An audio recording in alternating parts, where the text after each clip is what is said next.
Pag hindi seryoso, ano? Sige, pag di seryoso, pagpapalit na lang kita kay Yoshi. Oh, Ay, ulat. ano? Ano yun?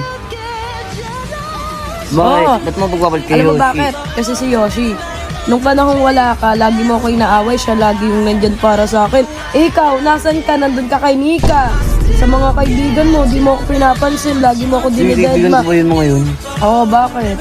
Kala mo ba di ako nasasaktan pag di mo ako pinapansin? Lagi ka ganyan sa akin, di mo naman lang iniisip yung nararamdaman ko. Lagi mo kasama nga rin si Yoshi eh. Paano ka makakasama?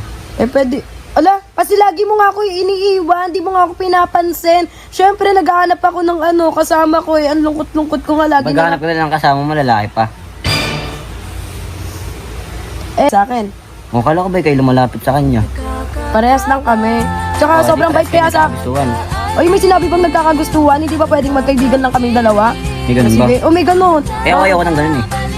O, bakit? Gusto ko rin ba yung Gusto ko ginawa sa akin lang eh. Ay, ngayon yung gusto mo. Di na ako lalapit kay Yoshi. Ang talaga. Sorry na. Oo.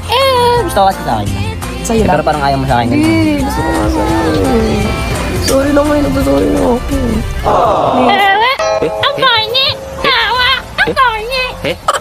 Ganyan ko lang maglambing si Shinel. Magiging corny. Okay lang. At least corny ako pagdating sa'yo, no? Kaysa naman kay Yoshi ako maging ganun. Sabagay. Sabagay, bati na tayo.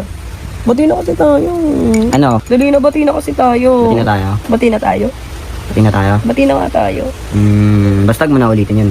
Opo, di ko na ulitin. Sige. Magaling na ata ako. Lo. Inulit ka na agad? Eh, me. Ano? Kami ka na mainit. Ututo ka rin talaga eh.